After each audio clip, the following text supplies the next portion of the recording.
Praise the lord. యేసుక్రీస్తు వారి నామంలో మీ అందరికీ వందనాలు. దైవికమైన క్రమమైన సంగతులను దేవుడు నేర్పిస్తున్నట్లుగాను మన అనుదిన జీవితంలో నేర్చుకుంటూ ఉన్నాము. ఈ లోకంలో వెళుతున్నప్పుడు మనకు తెలియని అనేకమైన సంగతులను ఇలాంటి దైవజనుని యొక్క జీవిత చరిత్ర ద్వారా నేర్చుకుంటూ ఉన్నాము. కనుక దేవుని ప్రజలారా, ఈ దినాన కూడా 14వ అధ్యాయము సహోదరుడు భక్త సింగ్ సంఘ జీవితము పరిచర్యలోని ప్రాముఖ్యమైన లక్షణాలు, ఈ అధ్యాయంలో నుండి 2వ భాగం వినేదము. ఈ అధ్యాయంలో ఈ ఆడియో ద్వారా ప్రాముఖ్యమైన 2 సంగతులు వినగలము. స్థానిక సంఘంలో నూతన నిబంధన క్రమము, ఆరాధన స్థలము అనే ఈ 2 ప్రాముఖ్యమైన సంగతులు వినగలము. ఆ దినాల్లో స్థానిక సంఘాలు ఉన్న స్థలాలలో దేవుని యొక్క వాక్య క్రమము ఎలా ఉండాలి, సంఘంలో చేర్చబడిన ప్రతి వారిని ఎలాగూ ప్రేమించాలి, బాప్తిసము, రక్షణ అనుభవము, ఆరాధన క్రమము, ఇలాంటి అనేకమైన సంగతులు కనబడుతూ ఉంటాయి. అంత మాత్రమే కాదు, తాను నేర్చుకున్న సంగతులను అనుసరిస్తున్నప్పుడు తనతో పాటు అనేక మంది సహోదరులు సహోదరులు దైవజనులు వాటిని నేర్చుకొని అనేకమైన స్థలాల్లో ఏ విధంగా నడిపించబడుతూ వచ్చినారు, ఏ విధంగా దేవుని సన్నిధిలో ఆరాధన చేస్తూ వచ్చినారు అనేవి మనము చూడగలము.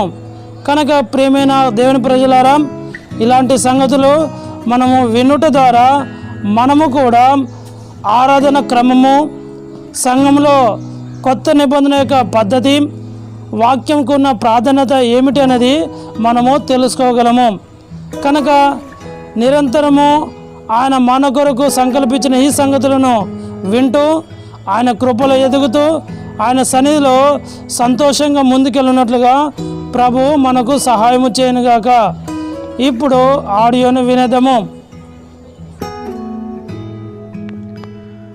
14వ అధ్యాయము కొనసాగింపు. 4వ అంశము, స్థానిక సంఘములలో నూతన నిబంధన నియమావళిని దేశీయముగా అన్వయించుట. ఏ జాతీయ సంఘమును స్థాపించుటకు సహోదరుడు భక్త్ సింగ్ ఆశపడలేదు. స్థానికముగా, జాతీయముగా మరియు అంతర్జాతీయముగా వ్యాపించిన ఒకే ఒక సంఘము, ప్రభు అయిన యేసుక్రీస్తు సంఘమునందే సహోదరుడు భక్త్ సింగ్ నమ్మిక కలిగి ఉండెను. తరచుగా సహోదరుడు భక్త్ సింగ్ భారతీయ సంఘము లేక చైనా సంఘము లేక అమెరికా సంఘము అనునది ఏమీ లేదు, కానీ ప్రభు అయిన యేసుక్రీస్తు సంఘము ఒక్కటే సార్వత్రిక సంఘమని బోధించెను. క్రీస్తు ప్రభు ఒక్కడే తన సంఘమును కట్టగలడనియు మరియు దేవుని వాక్యపు వెలుగులో ఆయన చిత్తమునకు విధేయతతో ఆయనకు తోడ్పడుటే మన బాధ్యత అని అతడు విశ్వసించాడు. అది ఆత్మీయ విషయము. ఆయన సంపూర్ణతతో నిండి మరియు ఆయన కుమారుని యందు దేవుని ఉద్దేశములు నెరవేర్చబడు దాని యందే అతడు శ్రద్ధ కలిగి ఉండెను. సమస్తమును ఆయన పాదముల క్రింద ఉంచి సమస్తము పైని ఆయనను సంఘమునకు శిరస్సుగా నియమించెను. ఆ సంఘము ఆయన శరీరము. సమస్తమును పూర్తిగా నింపుచున్న వాని సంపూర్ణతే అయి ఉన్నది. ఎఫెసీ 1:22-23. ఈ సంఘము దేవుని సంఘమై బలమైన పునాది కలిగి ఉండినప్పుడే భారతదేశములో దేవుని ప్రజల మీదికి నిశ్చయముగా వచ్చు ఎదిరింపులు, హింసలకు నిలిచి ఉండగలదు. ఒక గుంపు వారు మరొక గుంపును తిరస్కరించు ఈ శాఖాపరమైన విభేదములు ఉన్నతమైన మరియు పరిశుద్ధమైన లక్ష్యములకు అపజయమును కలిగించునని సహోదరుడు భక్త్ సింగ్ నమ్మెను. సమస్త విశ్వాసుల ఏకత్వము మరియు సమానతను భద్రపరచు దాని అందే నమ్మిక కలిగి అన్నింటికంటే ఎక్కువగా ఆత్మ సంబంధమైన దాని అందే అతడు శ్రద్ధ కలిగి ఉండెను. దేశీయత అనగా భారతీయత కాదు. దేవుని వాక్యమును ఫనముగా పెట్టక ప్రజల సంస్కృతికి అనువుగా సంఘం యొక్క నూతన నిబంధన నియమావళిని అన్వయించుటయే దేశీయత అని అర్థమిచ్చుచున్నది. పరిశుద్ధాత్మ నడుపుదల క్రింద దేవుని వాక్యపు వెలుగులో ప్రభువైన యేసుక్రీస్తు శిరసత్వము, ప్రభుత్వము మరియు రాజరికము క్రింద స్వయం సహాయముతో స్వయం పరిపాలన మరియు స్వయం వ్యాపక సహవాసమని దేశీయతకు అర్థముగానున్నది. ఇంకను దేవుని వాక్యపు వెలుగులో ప్రతి స్థానిక సంఘము సాధ్యమైనంత వరకు అందరినీ కలుపుకొనొచ్చు అందులో భాగముగా ఉండవలనని కోరువారికి ద్వారము తెరిచి ఉంచవలను. ఇందులో యూదుడని గ్రీసు దేశస్థుడని లేదు, దాసుడని స్వతంత్రుడని లేదు, పురుషుడని స్త్రీ అని లేదు. యేసుక్రీస్తునందు మీరందరూ ఏకముగానున్నారు. గలతీ 3:28. పాశ్చాత్య మిషనరీలు ప్రారంభించిన అనేక చర్చిలు భారతీయులకు విదేశీయముగా ఉండెను. ఎందుకనగా వారు క్రీస్తుతో పాటుగా వారి నాగరికతను తెచ్చిరి. సాధు సుందర్ సింగ్ ఒకసారి ఈ రీతిగా చెప్పాను: భారతీయులకు జీవజలం అవసరము, కానీ ఐరోపా వారి గిన్నెలో కాదు. వారు సంఘములో క్రింద కూర్చుండవలను. వారి తలపాగాలకు బదులు చెప్పులు విప్పవలను. భారతీయ సంగీతమును మాత్రమే పాడవలను. ప్రసంగములకు బదులుగా దీర్ఘకాలము పారాయణం ఉండవలను.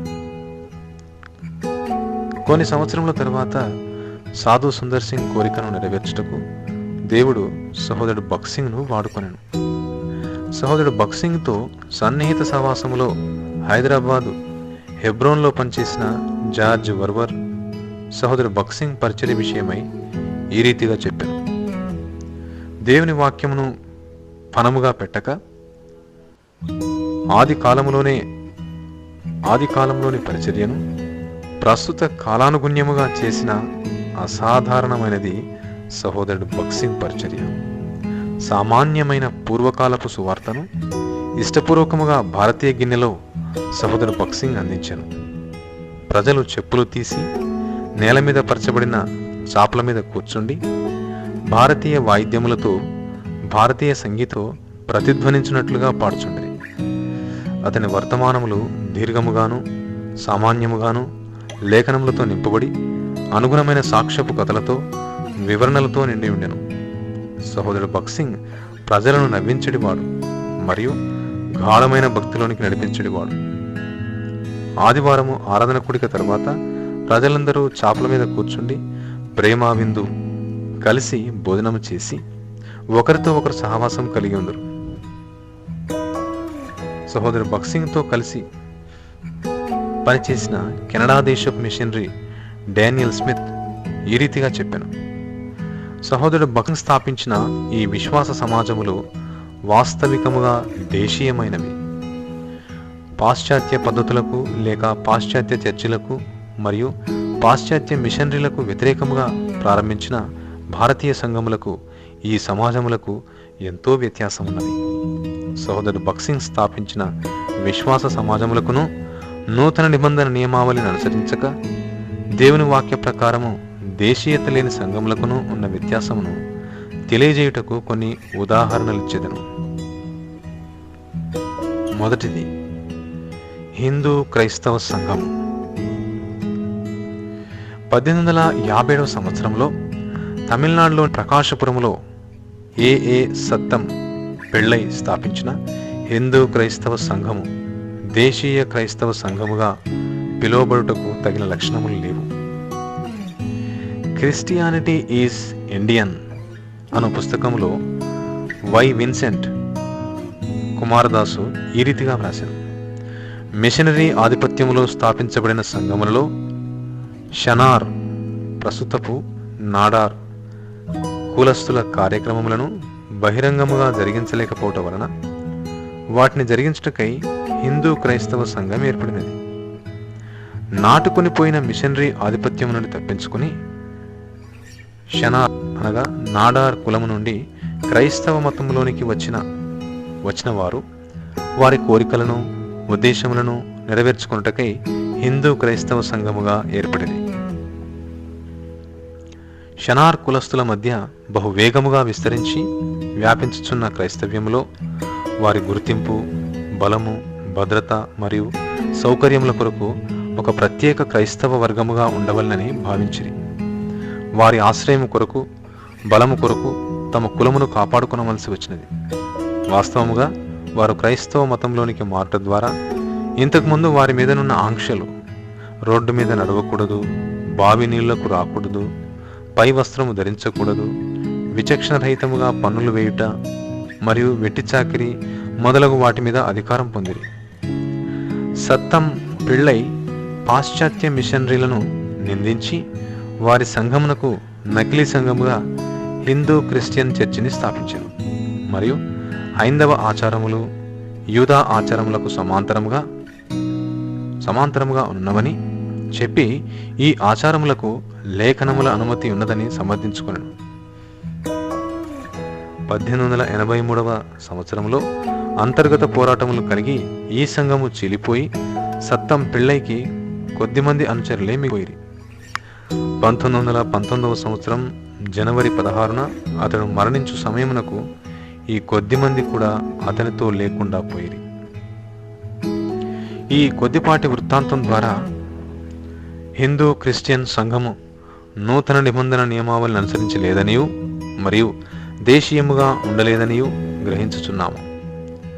ఈ సంఘము వ్యక్తి మీద, సమాజం మీదనున్న వ్యతిరేకతకు ఆధారముగానే ఏర్పడినది కానీ ప్రత్యక్షపరచబడిన దేవుని వాక్యం మీద ఏర్పడిన సంఘము కాదు. రెండవది, భారత జాతీయ సంఘము. డాక్టర్ పళని యాండీ ఉన్నత పలుకుబడి గల కులమునకు చెంది ఇంగ్లాండ్లో వైద్య విద్యను అభ్యసించుతున్న దినములలో క్రీస్తును అంగీకరించి ఆ తర్వాత మద్రాసు నగరంలో ఈ సంఘమును స్థాపించారు. పాశ్చాత్య క్రైస్తవ్యము నుండి మరియు భారతదేశంలో మిషనరీ ఆధిపత్యము నుండి సంపూర్ణముగా దూరమవుటకే ఈ సంఘమును స్థాపించటలోని ప్రధాన ఉద్దేశమై ఉన్నది. ఇది క్రైస్తవ్యమునకు భారతదేశ పద్ధతులను మరియు ప్రజల మనోభావములకు అనుగుణ్యమైన వాటిని, పురాతనముగా ఉన్న సంస్కృతులను జోడించవలన ఉద్దేశంతో స్థాపించబడినది. ఈ సంఘము ప్రాముఖ్యముగా ఉన్నత కులములను క్రైస్తవ యుద్ధకు వచ్చిన వారి కొరకై ఉద్దేశించబడినది. హిందూ క్రైస్తవ సిద్ధాంతములు కలిగిన జాతీయ సంఘము పాశ్చాత్య క్రైస్తవ్యమునకు మరియు బ్రాహ్మణుల అధికారమునకు స్థలము లేకుండా చేసినది. ఒకవైపు పాశ్చాత్య క్రైస్తవ్యము, మరొక వైపు బ్రాహ్మణత అధికారము ఈ జాతీయ సంఘమునకు ఎదిరింపుగా ఉండెను. జాతీయ సంఘము యూరోపియన్ మిషనరీ ఆధిపత్యమును ప్రశ్నించుచు బ్రాహ్మణేతరులను వారితో చేర్చుకున్నటకు అంగీకారము కలిగి ఉండిరి. భారత జాతితో తాము ఏకత్వం కలిగి ఉన్నామని తెలియజేయుటకు సత్తం పిళ్ళై మరియు పళని యాండీ హిందూ మరియు క్రైస్తవులకున్న ఉమ్మడి సిద్ధాంతములపై విశాలమైన వివరణలు ఇచ్చిరి. దేశీయ మరియు జాతీయ సంఘములని పిలిపించుకున్న ఈ రెండును పాశ్చాత్యమునకు విరోధముగానే ఏర్పడినవి, కానీ వాటికి నూతన నిబంధన నియమావళి లేదు మరియు అందరికీ అనుమతి ప్రవేశము లేదు. మూడవదిగా రాబర్ట్ డి నొబెలి. రాబర్ట్ డి నొబెలి ఎంతో భక్తిపరుడు మరియు యథార్థపరుడైనప్పటికీ అతడు బ్రాహ్మణుల మధ్యనే పరిచయం చేసి హైందవ సిద్ధాంతములు సంఘమును ప్రభావితము చేయుటకు అనుమతినందున నూతన నిబంధన నియమావళికి అతని ప్రయాస నిలవలేకపోయినది. గాడ్స్ పీపుల్ ఇన్ ఇండియా అన్న పుస్తకములో జాన్ వెబ్స్టర్ గ్రాంట్ ఈ రీతిగా వ్రాశాను: Italian Jesuit missionary to India Robert de Nobili. దేశీయ సంఘము కేవలము ఒక వర్గమునకు మరియు స్థానికమైనదై ఉండెను. ఎందుకనగా అతడు బ్రాహ్మణుల మధ్యనే తన పరిచయను కేంద్రీకరించాను. కుల వ్యవస్థను నిర్మూలించుటకు బదులుగా కుల వ్యవస్థను ప్రోత్సహించెను. హైందవత్వము నుండి క్రైస్తవ్యమునకు సులభముగా మారుటకు వెలుగునట్లుగా హిందూ ఆచారములు అనుమతినిచ్చాను.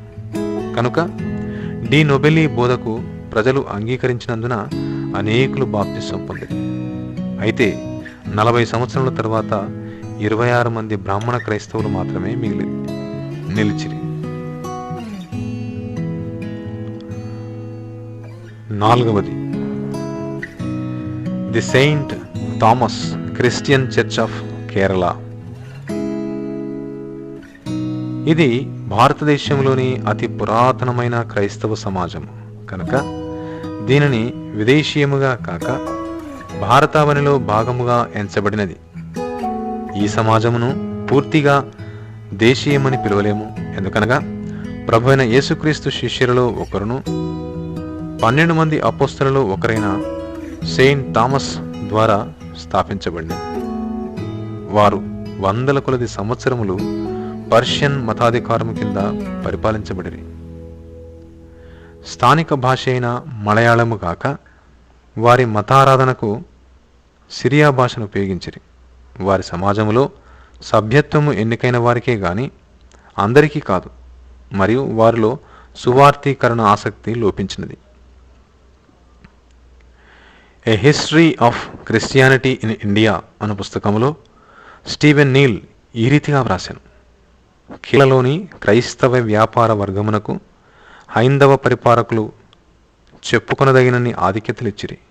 ఈ రీతిగా చేయుట వలన అది ఉద్దేశపూర్వకముగా చేయనప్పటికీ వారికి ఒక కుల లక్షణము కల్పించిరి. హైందవ ప్రజలు తమ చుట్టూనుండగా థామస్ క్రైస్తవులు దాదాపుగా ఋషిత్వముగా మారిరి. క్రైస్తవేతరులు క్రైస్తవులుగా మారుట ఎంతో అరుదుగాను చెప్పుకొనదగినంతగానూ లేదు. భూస్వాములైన హైందవ నాయర్లకు ఎంత గౌరవమున్నదో దాదాపుగా క్రైస్తవులకు కూడా అంతే గౌరవమున్నది. శతాబ్దముల తరబడి క్రైస్తవేతరులను క్రైస్తవులుగా చేయుటకు థామస్ క్రైస్తవులు ఏమాత్రం కూడా పనిచేయలేదు. థామస్ క్రైస్తవులు ఏమాత్రం కూడా పనిచేయలేదు. బహుశా ఇతరులు కూడా క్రైస్తవులైతే ఇతరులతో వారికున్న సాంఘిక ఆధిక్యతలను పంచుకొనవలసి వచ్చునను భయము కావచ్చును, లేక హిందూ సంస్కృతిని మార్చలేమనడి మానసిక సిద్ధాంతము ఆటంకపరిచి ఉండవచ్చును. కేరళలోని సెయింట్ థామస్ క్రిస్టియన్స్ సిరియా మరియు పర్షియాలోని పర్షియన్ సంఘముతో కలిగి ఉన్న సన్నిహిత సంబంధమును బట్టి మరియు వారికున్న వ్యాపార సామర్థ్యమును బట్టి కేరళలోని ప్రజల మధ్య బ్రాహ్మణత్వం తర్వాత 2వ స్థానంలో సాంఘిక అంతస్తును పొందిరి. హైందవ కులస్తులు మరొకరిని వారి మధ్యలోనికి అనుమతించిన ఎంత క్రయము చెల్లించవలనో ఆ రీతిగా థామస్ క్రైస్తవులు కూడా ఇతరులను తమలోనికి ఆహ్వానించిన అంతే క్రయం చెల్లించవలసి ఉండెను. పాశ్చాత్య మిషనరీలు వీరిలో సువార్తీకరణ ఆసక్తిని కొంతవరకు రేకెత్తించే వరకు ఒక హైందవుడు వారితో చేరవలనని కోరినప్పటికీ సిరియన్ చర్చిలలో చేరలేకపోయాను. క్రిస్టియానిటీ ఈజ్ ఇండియన్ అను పుస్తకంలో మోజెస్ ప్రేమానందం ఈ రీతిగా వ్రాశాను: 1940వ సంవత్సరంలో ప్రారంభంలో బైబిల్ ఆధారితమైన మరియు దేశీయ సంఘమును స్థాపించుటకు దేవుడు సహోదరుడు భక్త్ సింగ్ను ఏర్పరచుకునే పాత్రగా వాడుకొనెను. ఇంతకు ముందే స్థాపించబడిన క్రైస్తవ శాఖలకు గాని మిషన్లకు గాని విరోధముగా సహోదరుడు భక్త్ సింగ్ పరిచర్య చేయలేదు. భారతదేశంలో గాని మరి ఏ ఇతర దేశంలో గాని పనిచేయు విదేశీ మిషనరీలకు తాను వ్యతిరేకిని కానని సహోదరుడు భక్త్ సింగ్ పూర్తిగా ఒప్పించబడెను. సహోదరుడు భక్త్ సింగ్ ఎప్పుడునూ మిషనరీలకు మరియు క్రైస్తవ శాఖలకు వ్యతిరేకి కాడు, కానీ పాపమునకు మరణమునకు మాత్రమే వ్యతిరేకి. ఎక్కడైనను ఎవరైనను దేవుని వాక్యమునకు విరోధముగా పనిచేసినా వారిని అతడు బహుగా ఖండించెను. దీనిని బట్టి సహోదరుడు భక్త్ సింగ్ మిషనరీ వ్యతిరేకి అని ప్రజలు వక్రీకరించిరి. అతని పరిచర్య ఆరంభము నుండి ఒకే మనస్సు మరియు దైవభక్తి కలిగిన దేశీయ లేక విదేశీయ మిషనరీలతో సన్నిహితముగా పనిచేశాను. డేనియల్ స్మిత్ ఈ రీతిగా వ్రాసెను: ప్రభు అయిన యేసుక్రీస్తు సంఘమును దేశీయ సంఘముగా పిలుచుట సరైనది కాదు. అది జాతీయతను రుచింపచేయును. సహోదరు బక్సింగ్ పరిచర్య ద్వారా ఉబుకు ఊట ఎంతో ఉన్నతమైన అంతస్తుకు చెందినది. ఆ పరిచర్య స్వచ్ఛమైన ఆత్మీయత కలిగినది. ఆ పరిచర్య యందు పురుషుడని స్త్రీ అని లేదు. యేసుక్రీస్తునందు మీరందరూ ఏకముగా ఉన్నారు. గలతీ 3:28. ఈ సహవాసంలో పశ్చిమ దేశముల మీద ఆధారపడుట అనున్నది లేదు. అయినను పాశ్చాత్యులతో సహవాసమున్నది. వారు యోగ్యులైతే పాశ్చాత్యుల సహాయము మరియు పరిచర్య కూడా స్థలమున్నది. తూర్పు దేశపు ధనము లేక పాశ్చాత్య ధనము అనున్నది ఏమీ లేదు. ప్రభువు ప్రజలు ఇచ్చునవి ప్రభువుకు అర్పించు ప్రేమార్పణలు. దీనిలో కూడా సహవాసమున్నది. ఈ రీతి అయిన పనిని ఈ దినములలో మనము దేశీయమని పిలుచుచున్నాము. అయితే ఆత్మీయ విషయములతో నిండి దేవుని వాక్య నియమమునకు సమీపముగా ఉన్నది.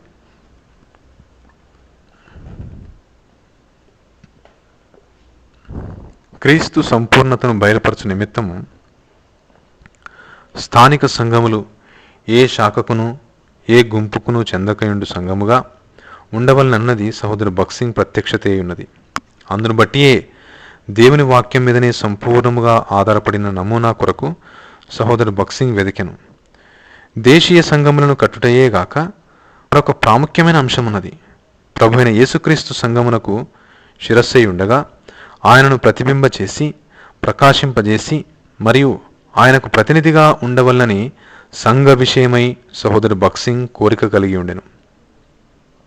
ఆ సంఘము అన్ని అడ్డుగోడలను దాటి అందరినీ కలిగి ఉండి ప్రభు సంపూర్ణతను, ఐక్యతను, జ్ఞానమును మరియు మహిమను బయలుపరచవలెను. రంగు, కులము, దేశము, నాగరికత ఏమైనప్పటికీ ప్రభువైన యేసుక్రీస్తునందు విశ్వాసులందరూ ఏకత్వమును మరియు సమానత్వమును భద్రపరచుకొనవలనన్నది సహోదరుడు బక్సింగ్ కోరికే ఉండెను.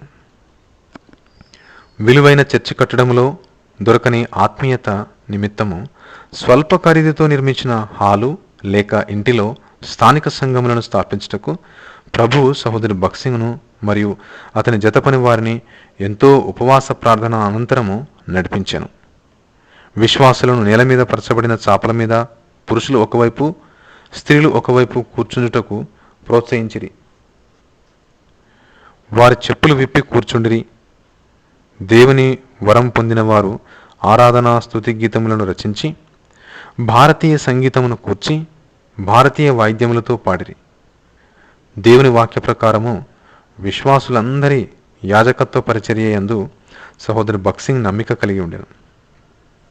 1 పేతురు 2:9, ప్రకటన 1:6. అభిషేకించబడిన పరిచారకులు గాక దైవభక్తి గల మనుష్యులు స్థానిక సంఘమును నడిపించిరి. నిజముగా ఇది గొప్ప మలుపుగా ఉండి భవిష్యత్తును మార్చివేసినది. ఈ సమాజములతో సంబంధంలోనికి వచ్చిన వారు దేవుని ఇంటిని తమ ఇల్లుగా భావించి ఒకడు క్రైస్తవుగా నుండి భారతీయుడుగా జీవించవచ్చునని గుర్తించిరి. క్రైస్తవ్యంలోని విదేశీయత తొలగిపోయి నూతన నిబంధన సంఘ నియమావళికి చోటిచ్చినది. భారతీయ నాగరికత ఆచారములు లేక మనుష్యుల పారంపర్యాచారములకు దేవుని వాక్యమును రాజీపరచలేదు. దేవుని వాక్యమునకు వ్యతిరేకమైన భిన్నమైన ఏ నాగరికతనైనను ఆచారమునైనను అతడు ఖండించి బోధించెను. అతడు క్రీస్తు శరీరమును సంఘమునకు అవసరమైనది పాశ్చాత్య లేక ప్రాచ్య నాగరికత కాదు గాని బైబిలు నాగరికత అని సహోదరు బక్సింగ్ నొక్కి చెప్పాను. ఆదివారము ఆరాధన పరిచర్య, పాటలు పాడుట, వ్యక్తిగత ఆరాధన, ప్రభువు బల్ల, బహు దీర్ఘమైన ప్రసంగము, ఉదాహరణలతో వివరణలతో అందరూ అర్థం చేసుకుని ఆనందించి అన్వయించుకున్నటకై బైబిల్ వాక్యాధారమైనదిగా ఉండి దాదాపు 3-5 గంటల సేపు జరుగును. పాశ్చాత్యులందరికంటే సహోదరు బక్సింగ్ను ఎక్కువగా ఎరిగిన క్రిస్టియన్ ఎయిడ్ మిషన్కు చెందిన రాబర్ట్ ఫిన్లే సహోదరు బక్సింగ్ జీవితము మరియు పరిచర్యను గురించి ఈ రీతిగా వ్రాశాను. సంఘ చరిత్రలో అనేక దేశములలో సంఘములను స్థాపించి దేవుని రాజ్యము కొరకైన దేవుని ఉద్దేశములను నెరవేర్చుటలో సహోదరుడు భగత్ సింగ్ మాదిరిగా ఉండెను.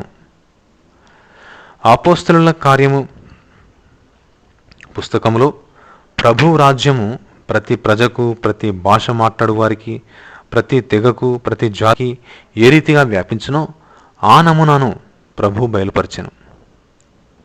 కుప్రియుడైన బర్నబా మరియు తార్సువాడైన సౌలు జీవితములలో స్పష్టమైన మాదిరి ప్రదర్శించబడినది. భారతీయ సహోదరుడు భగత్ సింగ్ జీవితంలో మరియు పరిచర్యలో ఈ నమూనా ఉన్నట్లుగా ఈ 20వ శతాబ్దంలో అనుసరించబడినది. 2000 సంవత్సరాల కిందట దేవుని రాజ్యం మొదటిగా స్థాపించబడినది మొదలు దేవుని నమూనాను ఇంత స్పష్టముగా నేను చదవలేదు మరియు చూడలేదు. సహోదరుడు భగత్ సింగ్ మరియు అతని జతపని వారు స్థాపించిన ఈ విశ్వాస సమాజములు స్వయం సహాయము, స్వయం వ్యాపితము మరియు స్వయం పరిపాలన కలిగి సహోదరు భగత్ సింగ్ బోధించి ప్రార్థించినట్లుగా స్థానిక సంఘస్థులే సువార్త వినని వారికి సువార్త ప్రకటించుచున్నారు. దేవుని పనికి విశ్వాసులు ధారాళముగాను సంతోషముగాను ఇవ్వవలసిన బాధ్యత ఉన్నదని లేఖనముల నుండి బోధించాను. వారు సంతోషముగా విధేయత చూపించినందున ప్రభు పనికి ఆర్థికమైన లోటు లేదు. పరిచర్య అవసరతల కొరకై సోదరు భగత్ సింగ్ బహిరంగముగా ప్రకటించకుండగానే ప్రభు ఆయన ప్రజల ద్వారా అనగా దేశీయులైన లేక విదేశీయులైనను వారి ద్వారా తీర్చెను. ఆదివారమున స్థానిక సంఘములలో ఒక పెట్టె బల్ల మీద ఉంచెదరు. విశ్వాసులు ఆరాధనలో భాగముగా వారి అర్పణలు చెల్లించుటకు ముందుకు వచ్చి అర్పించుటకు వారికి అవకాశం ఇవ్వబడును. అర్పణ అంగీకరించు పాత్ర అందరి యొద్దకు తీసుకొని రాబడదు. అవిశ్వాసులు అర్పణ చెల్లించవద్దని వారికి హెచ్చరిక చేయబడును. ఎందుకనగా ప్రభువు వారి ఆర్థిక అర్పణ కంటే వారి ఆత్మను మొదటిగా కోరుచున్నాడు.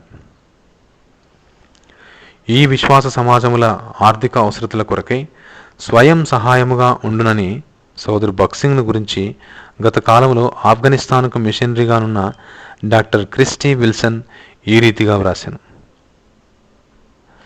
ప్రపంచం యొక్క పలు భాగములలో క్రైస్తవులు స్వయం సహాయముగా ఉండునట్లు సహోదరుడు భగత్ సింగ్ వారి జీవితములను ఎంతో అద్భుతముగా ప్రభావితం చేసెను. ఇండియాలోని అనేక మంది క్రైస్తవులు ఆర్థిక అవసరతల కొరకై ఇతరుల మీద ఆధారపడు వ్యాధి కలిగి ఉన్నారని సహోదరుడు భగత్ సింగ్ నాతో చెప్పాను. వారి పనికి అవసరమైన ఆర్థిక సహాయం కొరకు విదేశీయులపై ఆధారపడుదురు. అయితే విశ్వాస సమాజములు స్వయం సహాయము కలిగి ఉండవలనని సహోదరుడు భగత్ సింగ్ బోధించాను. అతడు ఒకసారి అమెరికాకు వచ్చినప్పుడు ఒక ధనవంతుడు అతని ఆర్థిక అవసరములను చెప్పమని సహోదరుడు భగత్ సింగ్ను అడిగిన సంగతి నాకు జ్ఞాపకం ఉన్నది. ప్రభువు తన మహిమైశ్వర్యము చొప్పున నా ప్రతి అవసరతను తీర్చునని ఆయన వాగ్దానము చేసిన గనుక నాకేమీ ఆర్థిక కొరత లేవు అని సహోదరుడు భగత్ సింగ్ ఆ ధనవంతునితో చెప్పి అతనిని ఆశ్చర్యపరచెను.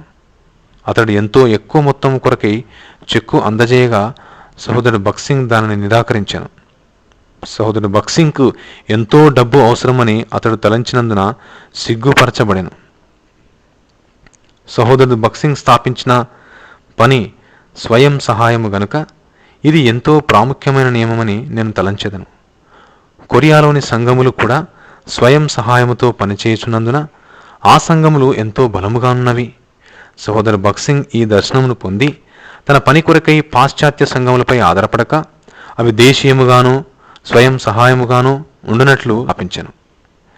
విదేశ నిధులు వాటికి కలుపబడిన ఎడల నియమములను గనుక వాటి మీద ఆధారపడవలసిన అవసరం లేకుండా ఈ సమాజములు అభివృద్ధి పొందినవి. ఈ విధముగా అతడు దేవుని చేత ప్రపంచమంతటిలో బలముగా వాడబడెను. ఏ సంస్థ మరియు ఆధిపత్యము బయట దేశముల నుండి ఈ విశ్వాస సమాజములను నియంత్రించలేదు. సంఘమునకు శిరస్సై ఉన్న ప్రభువైన యేసుక్రీస్తు మనస్సును ఎరుగుటకై స్థానిక సంఘం యొక్క నాయకత్వము కలిసి ప్రార్థనకై కూడి వచ్చెదరు. ఏ విధమైన ఎన్నికలు, ఓటు వేయుట వంటివి లేవు. సంఘము యొక్క అన్ని కార్యకలాపములకై ఏక తీర్మానం కొరకు వారు ప్రార్థించెదరు. ఈ విధముగా చూచినట్లయితే స్థానిక సంఘము స్వయం పరిపాలన లేక ఏ మనుష్యుడు లేక ఏ మనుష్యుని ఇచ్చచొప్పునగాక సంఘమునకు శిరస్సైన ప్రభువైన యేసుక్రీస్తు ద్వారానే పరిపాలించబడుచున్నవి. ఐదవ అంశము ఆరాధనా స్థలము. ప్రారంభము నుండి ఈ విశ్వాస సమాజములు ఆరాధనకు మరియు వారకుడికలకు చెన్నైలోని జెహోవా షమ్మా వలె అద్దె ఇళ్లలో కూడుకొనేవారు. వారు ప్రభు సేవలో భౌతికమైన కట్టడములు ఎక్కువగా ఖర్చు చేయకూడదని తలంచిరి. కనుక కూడికలకు ఇల్లు ఇరుకుగా ఉన్నప్పుడు తాటి ఆకుల పందిర్లు నిర్మించిరి. 1941 నుండి 1959 వరకు అద్దె ఇండ్లు మరియు ఆవరణములను కలిగి ఉండేది. పరిశుద్ధుల ప్రభావం వలన 1959లో జెహోవా షమ్మా ఆస్తిని కొనుటకు ప్రభువు వారిని నడిపించాను. ఆ తర్వాత ప్రభువు వారిని నడిపించిన కొలది అద్దె ఇల్లును కానీ లేక స్థలమును కొనుట కానీ చేసిరి. జెహోవా షమ్మా అని పిలువబడుచున్న స్థలమును కొనుటకు ప్రభువు వారి మధ్యలో ఒక మహత్కార్యమును జరిగించాను. ఇది చారిత్రాత్మకమైన అడుగు కనుక ప్రభువు సహోదరు బక్సింగ్ను ఈ స్థలమును కొనుటకు ఏ రీతిగా నడిపించనో చదువు వారు గ్రహించినట్లుగా ఈ క్రింది విషయం వ్రాయుట అవసరమని తలంచుచున్నాను. సహోదరు బక్సింగ్ ఈ రీతిగా తెలియజేశాను. ప్రారంభం నుండి మేము అద్దె ఇంటిలో కూడుకొంటిమి. స్థానిక సంఘము క్రమముగా కూడుకొనుటకు మొదటి స్థలము జెహోవా షమ్మా. వేరే వ్యక్తులకు చెందినది గనుక అది అద్దెకు తీసుకొంటిమి. ఆ భవనములోని విశాలమైన గదులను కూడికలకు ఉపయోగించుకుంటిమి. దాదాపుగా ప్రతి స్థలములో, అది గ్రామమైన పట్టణమైన లేక నగరమైనను, ఈ రీతిగానే అద్దె ఇంటిలో ప్రారంభించితిమి. 1941 నుండి 1959 వరకు అద్దె ఇంటిలోనే ఉంటిమి. ఎటువంటి ఆస్తిపాస్తులు మాకు లేవు. 1957 సంవత్సరం నుండి ఒక స్థలము తర్వాత మరొక స్థలములో పరిస్థితుల ప్రభావం వలన ప్రభువు నామమున కూడుకొనుటకు అవసరమైన సౌకర్యములు స్వంతముగా కలిగి ఉండుట ప్రభువు ఏర్పాటుని మేము ఒప్పించబడితిమి. అద్దె ఇంట్లో ఉన్న దినములు ఆశీర్వాద దినములుగా ఉండెను. అయితే తరచుగా సానుభూతి లేని ఇంటి యజమానులు మమ్మలను కష్టపెట్టి మానసికముగా హింసపెట్టిన సందర్భములు కొన్ని లేకపోలేదు. వారు ఖాళీ చేయమని నోటీసులు జారీ చేసిరి. అయితే ఈ సంగతులు మమ్మలను ప్రభు యొద్దకు నడిపించి ఆయన సన్నిధిలో మోకాళ్లపై ఉండినట్లు చేసినవి. పరలోకము ఏలుచుండగా దేవుని ప్రజలు మోకాళ్లపై నుండి ఆయనతో ఏలుదురు. పని కొరకైన వసతి సౌకర్యములకు సంబంధించిన అనేక అంశములతో పోరాడి మా మోకాళ్లపై వాటిని జయించితిమి. 1957 సంవత్సరం వరకు స్వంత ఆస్తిపాస్తులతో చిక్కుకొనకూడదని తలంచితిమి. ఇండియా, పాకిస్తాన్లు విడిపోయిన తర్వాత జెహోవా షమ్మా యజమాని పాకిస్తాన్కు వెళ్ళిపోయినందున ఈ ఆస్తి ప్రభుత్వపు ఆస్తిగా మారినది. కొన్ని సంవత్సరముల తర్వాత ప్రభుత్వము ఈ ఆస్తిని వేలం వేయుటకు తీర్మానించి 3 సార్లు ప్రయత్నించి ప్రతి ప్రయత్నంలో విఫలైరి. మొదటి వేలంలో కొనరు ఎవరినూ రాలేదు. రెండవసారి వేలం వేయు అధికారి అనారోగ్యమును బట్టి రాలేకపోయాను. వేరే కారణముల వలన 3వసారి కూడా విఫలైరి. ఈ ఆస్తిని మమ్మను కష్టపెట్టని వారు కొనవలనని ప్రార్థించితేమే గాని ఈ ఆస్తిని స్వాధీనపరచుకున్నటకు ప్రార్థించలేదు. అయితే 4వసారి వేలం వేయగా ఒక సింధీ వ్యక్తి ఈ ఆస్తిని 1,38,000 రూపాయలకు కొనెను. అప్పటికి కూడా మేము ఈ విషయమును పట్టించుకోలేదు. 1 లేక 2 వారముల తరువాత వారు ఈ ఆస్తిని చూచి ఇళ్ల స్థలములకు అమ్మివేయుటకు ప్రణాళికను సిద్ధపరచుకున్నది. ఈ సంగతి మాకు ఎంతో పట్టింపు కలిగించగా ఆ రాత్రి మాలో 12 మంది ప్రార్థనకై కూడుకుంటిమి. తన చిత్తమును మాకు బయలుపరచమని మేము ప్రభువును అడిగితిమి. మేము బహు తరచుగా ఉపవాస ప్రార్థనకై కూడుకొనుటకు ఆరంభించితిమి. ఆ దినములలో యెహోషువ 18:3 వచనం ప్రకారంగా యెహోషువ ఇశ్రాయేలులతో ఇట్లనెను, మీ పితరుల దేవుడైన యెహోవా మీకిచ్చిన దేశమును స్వాధీనపరచుకొని వెళ్లకుండా మీరెన్నాళ్ళు తడువు చేసెదరు అను వాక్యము బహుబలముగా పదే పదే మా దృష్టికి తీసుకొని రాబడినది.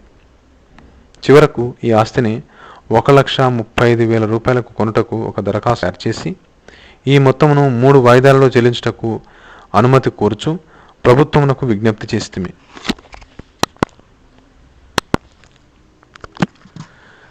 జెహోవా షమ్మా రజతోత్సవముల సందర్భముగా వెలువడిన హెబ్రోను సందేశం ప్రత్యేక సంచికలో సహోదరుడు బక్సింగ్ ఈ రీతిగా వ్రాశాను. గత 16 సంవత్సరములుగా ఈ ఆస్తిని ఆరాధనా గృహముగా వాడుచున్నామని తెలియజేయచ్చు మరలా మేము ప్రభుత్వం యొద్దకు వెళ్ళి విజ్ఞప్తి చేసితిమి. ఆ తర్వాత ఈ దరఖాస్తు బొంబాయికి పంపబడినది. 3 రోజుల్లోనే మేము ప్రభుత్వం నుండి జవాబు పొందితిమి. వారము దినముల్లోపే మొదటి వాయి సొమ్ము రూపాయలు 46,000 కట్టగలిగినట్లయితే ఈ ఆస్తిని కొనుటకు దరఖాస్తును పూర్తి చేసి పంపమని తెలియజేసిరి. అప్పటికి మా యొద్ద కొద్ది డబ్బు మాత్రమే ఉండెను. అయితే ప్రభువు అవసరమును తీర్చునని సంపూర్ణ నిశ్చయిత కలిగి ఉంటిమి. ప్రభువు ఈ విషయములు తప్పిపోలేదు. మేము ఆసక్తితో ప్రార్థన చేయొచ్చు ప్రభువును సమీపించితిమి. ఈ పరిస్థితిని విశ్వాసులకు తెలియజేస్తిమి. దాని ఫలితమేమి? విశ్వాసుల యుద్ధ నుండి కలిగిన స్పందన అమోఘమైనది మరియు వారి త్యాగము నమ్మశక్యము కాలేదు. విశ్వాసులు తమకున్న వాటిని ప్రభువు ఖర్చిరి. వారు సైకిళ్ళు, చేతి గడియారములు, బంగారు ఆభరణములు మరియు ఇంకను అనేకమైనవి తెచ్చి ఇచ్చిరి. 2 సంవత్సరములలో 3 వాయిదాలలో డబ్బంతటినీ చెల్లించగలమని ప్రభుత్వమునకు చేసిన హామీని నెరవేర్చినట్లు విశ్వాసులు ఎంతో సమర్పణతో ముందుకు వచ్చిరి. అనేకులు చేసిన త్యాగములు ఎంతో ఘనమైనవి. ఎంత పరిమాణంలో త్యాగం చేసిరో ప్రభువుకే తెలియను. 1 లేక 2 ఉదాహరణలు చెప్పవచ్చును, కానీ అవి ముద్రించబడుటకు కాదు మరియు వారి సమర్పణను బహిర్గతము చేయకూడదు. కొన్ని సందర్భములలో తప్పనిసరి అయినప్పటికీ బహిరంగముగా ఇచ్చుటకు అంగీకారం తెలపలేదు. ఈ అవసరత గురించి ఇతర స్థలముల్లోని నివాసులకు ఉద్దేశపూర్వకంగా ఎవరికీ తెలియచేయలేదు మరియు బహిరంగ ప్రకటన చేయలేదు. అయితే భారతదేశంలోని ఇతర ప్రాంతముల్లోని విశ్వాసులకు మద్రాసులో తీసుకున్న నిర్ణయం తెలిసి వారు కూడా సమర్పించుకొనిరి. సంఘము సార్వత్రికమైనది, తరువాతనే స్థానికమైనది. కాబట్టి ఈ సందర్భంలో ప్రభువు మాకు నేర్పించిన సత్యమును రుజువుపరిచితిమి. సంఘము ఒక్క నూతన పురుషుడు మరియు ఒకరు శ్రమపడినప్పుడు అందరూ శ్రమపడుదురు, ఒకరు సంతోషించినా అందరూ సంతోషపడుదురు. ఎఫెసీ 2:15, 1 కొరింథీ 12:26. ప్రభువు నడిపించిన కొలది పరిశుద్ధులు అరువు తెచ్చుచుండిరి. 1 వారములోపే అవసరమైన డబ్బు సమకూర్చబడినది. హైదరాబాదు నుండి నిర్ణయించబడిన కాలమునకు చివరి దినమున నేను మద్రాసు చేరితిని. ఆ డబ్బు స్టేట్ బ్యాంకులో జమ చేయవలసి ఉన్నది. నేను ప్రయాణము చేయు రైలు 5 గంటలు ఆలస్యముగా చేరినందున రైల్వే స్టేషన్ నుండి నేరుగా అధికారి కార్యాలయమునకు వెళ్ళితిని. ఆ అధికారి ముందు ప్రజలు గుంపులుగా నిలిచియుండిరి. బ్యాంకుకు వెళ్ళుటకు అరగంట సమయం మాత్రమే ఉండెను. నా చేతిలో బైబిల్ పట్టుకొని ఆ గుంపు వెనుక నిలిచియుంటిని. నా చేతిలో ఉన్న బైబిల్ను ఆ అధికారి చూచి నన్ను గుర్తించి పిలిచి చెల్లించవలసిన డబ్బంతా సముగా ఉన్నదా అని అడిగాను. అవును అని నేను జవాబిచ్చి నేను బ్యాంకుకు వెళ్ళి డబ్బు కట్టుటకై అవసరమైన పత్రములపై సంతకం చేయమని ఆ అధికారికి మనవి చేస్తేనే. అందుకతడు, త్వరగా చేయండి, నేను ఈ పదవి నుండి బదిలీ కాబోచున్నాను. నేను వెళ్ళక మునుపు మీ పనిని స్వయముగా నేను చేయవలని కోరుచున్నాను అని చెప్పాను. మేము కష్టమైన పరిస్థితుల గుండా వెళ్ళుచున్నప్పుడు ప్రభువు అవిశ్వాసులను కూడా సంధించినట్లు చూచితిమి. ఆ తర్వాత, ఓ ప్రభువా, మిగిలిన డబ్బు గడువు తేదీ కంటే ముందుగానే చెల్లించుటకు సహాయము చేయము అని ప్రార్థించితిమి. పూర్తిగా చెల్లించుటకు మాకు 2 సంవత్సరముల సమయం ఇచ్చినప్పటికీ 18 నెలల్లోనే మొత్తము డబ్బు చెల్లించితిమి. ఆ రీతిగా హగ్గై 2:8 వెండి నాది, బంగారము నాది అను వాగ్దాన సత్యమును రుజువుపరచగలిగితిమి. మనము ప్రభువును సంపూర్ణంగా విశ్వసించగలిగితే ఆయన ఎంతైనను నమ్మదగిన వాడని ఎరుగునట్లు ఈ సాక్ష్యమును అందించితిని. 16 సంవత్సరముల పాటు యెహోవా షమ్మా మరియు అందరి పరిశుద్ధులు దగ్గరగాను మరియు దూరముగాను ఉన్నవారికి పరిశుద్ధ సమాజకులు మరియు సువార్త దండయాత్రల ద్వారా పరిచర్య చేసిరి. ఆ రీతిగా అనేకులు మద్రాసుకు రుణపడి ఉన్నామని ఎరిగి వారి బాధ్యతను గుర్తించి ఈ సమయంలో సహాయపడు ఆధిక్యతను పొందిరి. ఈ కాలమంతటిలో విశ్వాసులు అదే త్యాగమును కనపరిచిరి. చివరి వాయిదా డబ్బు గడువు కంటే 6 నెలల ముందే చెల్లించబడినది. అప్పుడు మా నోటి నిండా నవ్వుండెను, మా నాలుక ఆనందగానముతో నిండి ఉండెను. కీర్తన 126:2. పరిస్థితులు, సంఘటనలు వేరుగా ఉన్నప్పటికీ మద్రాసులో ఏమి జరిగినదో అప్పటి నుండి అదే సంగతి అనేక స్థలములలో పునరావృతమైనది. స్థానిక సంఘములు అద్దెండ్లలో కూడుకొన అంతకంతకు కష్టమవుతున్నందున అనేక స్థలములలో అవసరమైన స్థలమును కొని స్థానిక అవసరతలకు సరిపో వసతులను నిర్మించితిమి.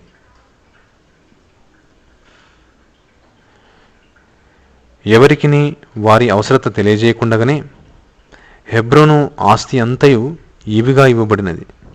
12వ అధ్యాయములో ఈ విషయము వివరించబడినది. ఇతర స్థలములలో కూడికలకు అవసరమైన వసతులు ఈవిగా ఇవ్వబడుట గాని, లేక స్థలము కొని ఎక్కువ ఖరీదు లేని ఆరాధనా స్థలమును నిర్మించుకున్నటకు అవసరమైన ఆర్థిక సహాయము గాని ప్రభువే సమకూర్చెను. హస్తకృతాలయంలో ప్రభువు నివసించడని సహోదరు బక్సింగ్ విశ్వసించెను. విమోచించబడిన దేవుని ప్రజలే నిజమైన దేవాలయముగా ఉన్నారు కాబట్టి బాహ్యమైన వాటికి ఎంతో తక్కువ శ్రద్ధ చూపించెను. విదేశీ సహాయముతో నిర్మించిన చర్చి కట్టడములు ఎంతో ఐశ్వర్యవంతముగా, ఎంతో ఖర్చుతో నిర్మింపబడినందున అందులో ఉన్న లోపములను చూపించుటకు సహోదరు బక్సింగ్ దానికి వ్యతిరేకమైన స్థానము తీసుకునవలసి వచ్చినది.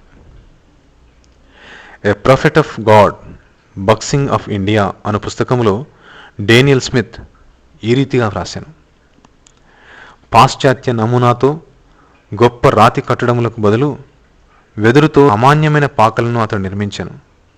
పాశ్చాత్య శైలిలో బల్లల మీద కూర్చుండబెట్టక తన ప్రజలను దేశీయ పద్ధతిలో చాపల మీద కూర్చుండబెట్టాను.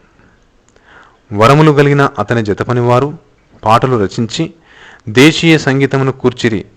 వారు సమాజమును పాటలలో నడిపించుటకు దేశీయ వాయిద్యములను ఉపయోగించిరి. పాశ్చాత్య అలవాటైన 1 గంట ఆరాధన గాక భారతీయులు ప్రేమించు అనేక గంటల తరబడి ఆరాధన కార్యక్రమమును జరిగించెను. విశ్వాసులు భిక్షమెత్తక ధారాళముగా ఇచ్చుటకు నేర్పించెను. మిషనరీల ఆజ్ఞలను బానిసల వలె అనుసరించుట కంటే ప్రతి విషయములో నడిపింపు కొరకు నేరుగా ప్రభు యొద్దనే విచారించుట నేర్పించాను. ప్రతి స్థానిక సంఘము వారి అవధులలో వారికి తగినట్లుగా ఆరాధన స్థలము నిర్మించుటలో ముందుకు సాగిరి. ప్రతి స్థానిక సంఘము స్వతంత్ర ప్రతిపత్తి కలిగి ఉండవలనని అతడు విశ్వసించెను. కనుక ప్రతి స్థానిక సంఘము స్వయం సహాయకరము, స్వయం పరిపాలన మరియు స్వయం వ్యాపకముగా ఉండినది. ప్రతి సందర్భములో స్థానిక సంఘస్థుల మరియు స్థానిక పని అవసరతల కొరకు స్థానికులే ముందుకు వచ్చి సహాయపడుచుండిరి. అయితే ఆయా సమయములలో సంపన్నమైన స్థానిక సంఘములు వేరే స్థానిక సంఘ అవసరతల కొరకై ప్రభు నడిపించిన కొలది శ్రద్ధ చూపించిరి. స్థానిక సంఘము స్వతంత్ర ప్రతిపత్తి కలిగి ఉండటను చూచి ఈ స్థానిక సంఘమే సార్వత్రిక సంఘమును వ్యక్తపరచుచున్నదను సత్యమును పట్టుకొని ఉండిరి. సార్వత్రికతను వ్యక్తపరచు లక్షణమును పోగొట్టుకొనకుండా స్థానికము అను పదం మీద ఎక్కువ ప్రభావం చూపకుండా జాగ్రత్త పడవలసి ఉన్నది. స్థలము కొనుట లేక పని కొరకైన ఆస్తిపాస్తులు సమకూర్చుకునే విషయంలో కూడా ఈ సంగతి వర్తించును. ఇటువంటి ఆస్తిపాస్తులను సమకూర్చుకున్నటకు అవసరమైన ఆర్థిక వనరులు కేవలం స్థానికముగా కూడివచ్చు వారి ద్వారానే సమకూర్చబడినవని చెప్పుట అరుదుగా ఉన్నది. సంఘములను ఒక కేంద్రము నుండి నియంత్రించుట లేక సంఘ సమాఖ్యయందు సహోదరు బక్సింగ్కు నమ్మకము లేదు. ఇండియాలోనూ మరియు ఇతర దేశములలోనూ చెదిరియున్న సమాజముల ఆత్మీయ ఐక్యత మరియు సహవాసమందు నమ్మిక కలిగి ఉండెను. నూతన జన్మ ద్వారా ఒక్క నూతన పురుషునిగా సమకూర్చబడిన ప్రతి స్థలములోని దేవుని పిల్లలతో సహవాసము మరియు ఐక్యత యొక్క విలువను సహోదరు బక్సింగ్ ఎరిగెను. ఎందుకనగా అటువంటి వారందరూ ఒక్క శరీరముగా ఉండి లేఖనానుసారమైన ఐక్యత గలవారు. అందును బట్టియే ఆత్మకించు ఐక్యమును కాపాడుకొనుటయందు శ్రద్ధ గలవారై ఉండవలనని విశ్వాసులు గ్రహించిరి. ఈ విశ్వాస సమాజములు